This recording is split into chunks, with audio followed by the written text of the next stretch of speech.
ठीक हो गया। जी समी साहब। जी जी बिल्कुल, आप ये बात सही है आपकी, और इसी तरह ही ये चलेगा। लेकिन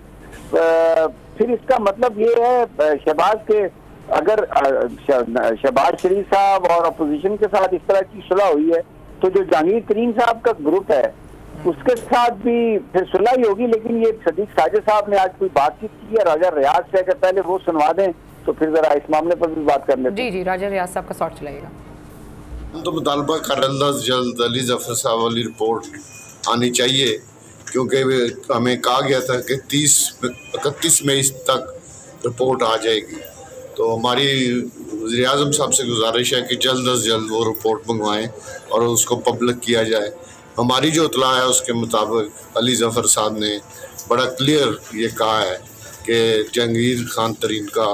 किसी किस्म का सट्टाबाजी में, महंगाई, चीनी की महंगाई में या स्टॉक में, किसी में भी वो किसी तरह भी मुलव्वस नहीं है। अच्छा राजा साहब, एक आपके जो MP हैं नज़ीर चौहान, उनके खिलाफ शहजाद अकबर ने पर्चा भी दर्ज करा दिया है, इसके ऊपर ग्रुप का क्या मौक़िफ़ है? जी, उस बारे में कल पंजाब असम्बली में हमारे ग्रुप ने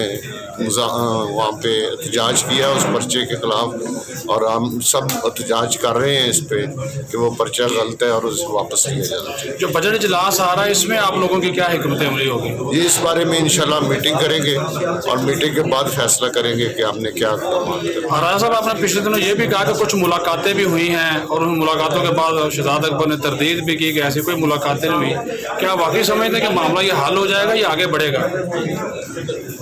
हमारी तो कोशिश है कि ये मामला हल हो और जहांगीर तरीन साहब को इंसाफ मिले, ये हमारी कोशिश है, और उसके लिए हम अपनी पूरी जितनी जद्दोजहद हो सकती है वो कर रहे हैं। तो राजा साहब, बाज़ जो लोग हैं वो तो उसके पीछे भी पड़े हुए हैं, वो शहजाद अकबर की हमायत भी कर रहे हैं, जैसे फवाद चौधरी है, शहबाज गिल है, वो आए रोज़ बयान देते रहते हैं आपके खिलाफ। ठीक है, वो उनका राइट है, वो जो भी बयान दें, लेकिन हम समझते हैं कि जहांगीर तरीन बेगुनाह है, बेकसूर है और उसके खिलाफ कोई एक्शन नहीं होना चाहिए। जो कुछ हो रहा है इंतकामी कार्रवाई हो। ये तो सारी चीज़ें हमने सुनी हैं जो ऑन रिकॉर्ड है, इसके अलावा ऑफ द रिकॉर्ड भी बहुत सी बातें हुई होंगी, उस हवाले से भी बताइएगा। जो आप सुनना चाह रही हैं वो तो जो आपकी पहली बात थी उसमें भी मुझे लग रहा है कि इनके साथ भी कुछ गिव एंड टेक वाला ही काम होगा, क्योंकि बजट तो पास करवाना है। और आज जब राजा रियाज ने कहा कि बजट इजलास के हवाले से हमारी अलग से एक मीटिंग होगी, यानी कि जहांगीर तरीन ग्रुप की मीटिंग होगी, क्योंकि अगर 11 को इधर बजट पेश होना है तो 14 को इम्कान है कि पंजाब असम्बली में भी पेश होगा। और वहाँ पर तो 32 MPs जो हैं वो नज़ीर चौहान का एक ऊपर जो पर्चा हुआ है उसके ऊपर एहतजाज अपना रिकॉर्ड जो है वो करवा चुके हैं। अब जो उनके साथ जो गपशप वैसे लग रही थी, उनकी बातों से ये लग रहा था जो राजा रियाज हैं तो वो यही कह रहे थे कि अब इस रिपोर्ट को अभी चूँकि ये बाज़ाब्ता तौर पर पब्लिक नहीं हुई, लेकिन कुछ हुकूमती हल्के एक कोशिश कर रहे हैं कि इस रिपोर्ट को जो है मंजर आम पर ना आने दिया जाए, या ऐसी रिपोर्ट हो जिससे जहांगीर तरीन भी खुश हो जाए और जिन लोगों ने ये रिपोर्ट बनवाई है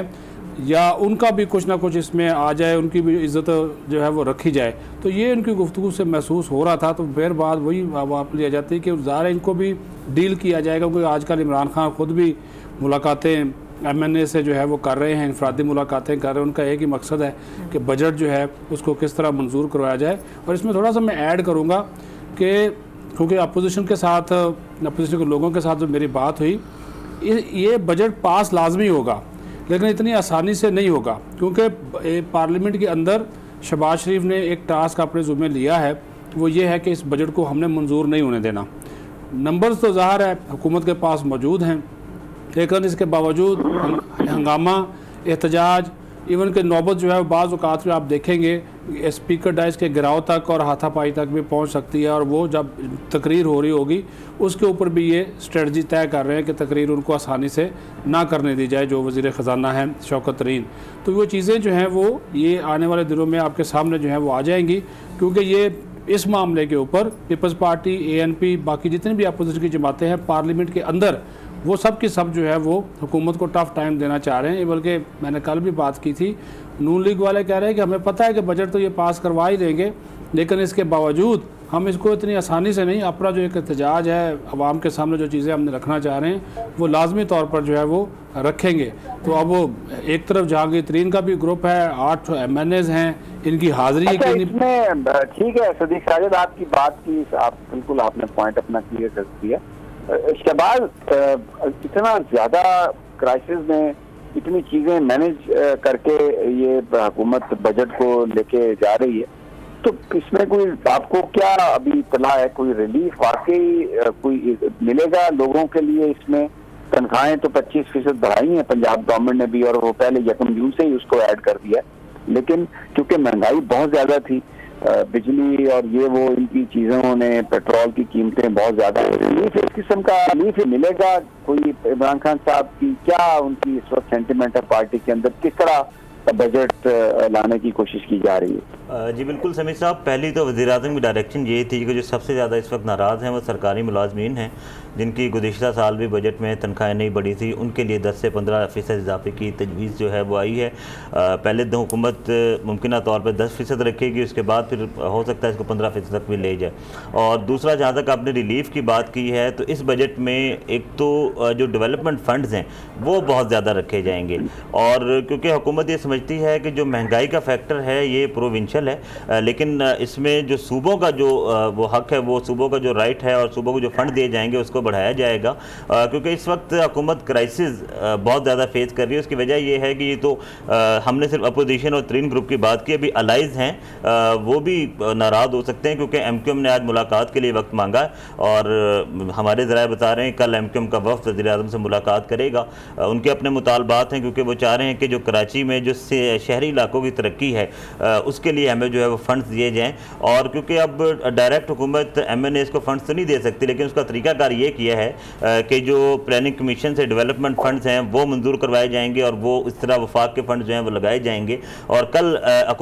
MQM का एक और बड़ा मुतालबा है कि हमें कोई ऐसी वजारत भी दी जाए जिसमें जो शहरी तरक्की है वो हो सके और हम अपने लोगों को फैसिलिटेट कर सकें। तो कल ये एक मुलाकात MQM से होने जा रही है, उसके बाद फिर MQM, GDA और BAP जो बाकी अलाइज हैं उससे वज़ीर-ए-आज़म की मुलाकातें होंगी। तो ये बड़े चैलेंजेस हैं, और वज़ीर-ए-आज़म ने ये फैसला किया है कि जो बजट है उसके अंदर तमाम अलाइज की जो रिकमेंडेशंस हैं उसको शामिल किया जाएगा, क्योंकि अब वक्त बहुत शॉर्ट है, 1 हफ्ता रह गया है। आइंदा जुम्मे को जो है बजट कौमी असम्बली में पेश कर दिया जाएगा, और ये वो दिन है जब जहांगीर तरीन की पेशी भी है। तो ये बड़ी दिलचस्प सूरत हाल है। जहाँ तक बात हो रही थी राजा रियाज साहब वाली, तो मेरी इतलात ये हैं कि तरीन ग्रुप से एक मुज़ाकरात हुकूमत 11 से पहले करेगी, लेकिन तरीन ग्रुप ने जो बैकडोर राब्ते हुए हैं हुकूमत के, उस पर उन्होंने यकीन दहानी करवा दी है कि वो बजट में किसी किस्म की हर्डल क्रिएट नहीं करेंगे। अब जो उनका अगला जो इजलास होगा बजट के ऊपर, वो जस्ट एक फॉर्मेलिटी होगी। तरीन ग्रुप किसी किस्म की हर्डल क्रिएट नहीं करेगा, हुकूमत के साथ खड़ा होगा, और जो अलाइज हैं अब उनकी मुलाकातें होने शुरू होगी। और वज़ीर-ए-आज़म की खास डायरेक्शंस हैं कि इस बजट में, क्योंकि हुकूमत ये समझती है कि ये जो बजट है बड़ा इंपॉर्टेंट है, अगला साल तो इलेक्शन का शुरू हो जाएगा, अगले साल से इलेक्शन कैंपेन शुरू हो जाएगी, इस बजट में जो रिलीफ दे सकें वो हम दें। खासतौर पर जो सेहत इंसाफ कार्ड हैं उसका दायरा कार्ड बढ़ाने की बात की जाएगी, और जो डेवलपमेंट है वो ये कुछ चीज़ें जो हैं ये हुकूमत इस बजट में ऐड करवाना चाह रही है। जी सदीक, थोड़ा सा अगर ऐड करना चाहूँ समीर साहब, चूँकि बजट के हवाले से बात हो रही है, तो आज चूँकि वो पब्लिक अकाउंट्स कमेटी का इजलास भी था, वजारत ख़जाना के वो काम भी आए हुए, तो कुछ चीज़ें उनसे डिस्कस हुई। तो उन्होंने कहा जी, एक तो हम तनख्वाहदार तबके पर किसी किस्म का कोई नया टैक्स नहीं लगाने जा रहे। दूसरा, शौकत तरीन ने तजवीज़ वज़ीर-ए-आज़म को भिजवाई है कि गैर तरक्याती अखराजात मुकम्मल तौर पर मुंजमद कर दिए जाएँ, और वफाकी जो तरक्याती अखराजात है वो तकरीबन कोई 900 अरब रुपए के लगभग होंगे। फिर जो तनख्वाहों और पेंशन के लिए टोटल तौर पर जो रिलीफ देने जा रहे हैं 10 से 15%, ये कोई 95 अरब रुपए मुख्तस करने की तजवीज़ दी गई है, और इसमें जो सिर्फ पेंशन है उसके लिए 527 अरब रुपए मुख्तस करने की तजवीज़ है। और अगर ये तनख्वाहें बढ़ाते हैं समी साहब, तो ये उनका कहना था कि तकरीबन कोई 530 अरब रुपए से ज़ायद जो है इस मकसद के लिए हमें फिर ओवरऑल रखने पड़ेंगे तनख्वाहें बढ़ाने के बाद। फिर सब्सिडीज़ है मुख्तलिफ शोबाजात के लिए, जिस तरह ये सास प्रोग्राम है वो सारे का सारा सब्सिडीज़ देकर ही चलेगा, वो 500 अरब रुपए तक उसको लेकर ये जा रहे हैं। और फिर साथ ही साथ जो हमारा डिफेंस है उसके ऊपर भी तकरीबन कोई 1330 से लेकर 1350 तक रखने की जो तजवीज़ है वो ज़ेर गौर है। लेकिन अगर ये गैर तरक्याती अखराजात मुंजमद कर देते हैं तो फिर बहुत ज़्यादा जो है वो पैसा तरक्याती अखराजात के लिए ये इनके पास होगा। और फोकस इनका इस वजह से, उनका ये कहना था कि फ़ोकस तरक्याती अखराजात पर इस वजह से हम करने जा रहे हैं कि ये आइंदा जो इलेक्शन है उससे पहले ये डेवलपमेंट्स के जो प्रोजेक्ट्स हैं और जो MNAs को अरकान पार्लियामेंट की स्कीमें हैं उसके ऊपर लगाने की वजह से हमें बहुत ज़्यादा जो है वो फ़ायदा सियासी तौर पर हो सकता है। और नेशनल इकनॉमिक काउंसिल का इजलास भी आइंदा हफ्ते, जिसमें चारों सूबाई वज़ीर आला शरीक होंगे और उस इजलास का मकसद ये है कि उसमें जो फ़ंड्स वगैरह हैं, फ़ंड्स एलोकेशन है, जो सूबों का हिस्सा है, वो सारी उसमें बातचीत होगी। तो ये इजलास वैसे आज होना था, लेकिन मुराद अली शाह साहब ने एक रिक्वेस्ट की थी कि वो चूँकि सोमवार की उनको नैब में पेशी भी है, उन्होंने इस्लामाबाद आना है, तो अब ये मुमकिन तौर पर इजलास सोमवार को होगा जिसमें चारों वज़ीर आला होंगे और उसमें भी सूबों का जो हिस्सा है बजट का, फंड एलोकेशन, वो उसमें डिसाइड होगी। और हुकूमत इस बार जो है वो सूबों को ज़्यादा पैसे देगी क्योंकि जो सबसे बड़ा फैक्टर है वो सब्सिडीज़ देना है अगर आपने महंगाई कम करनी है। अच्छा, मेरे जहन में ना एक सवाल आ रहा था, क्योंकि मुझे एक ब्रेक लेनी है, जब मैं ब्रेक से वापस आऊँगी ये सवाल दोबारा करूँगी। मेरे जहन में ये आ रहा था कि गवर्नमेंट JKT सब एक पेज पे हैं, तो एहतसाब किस पेज पे है?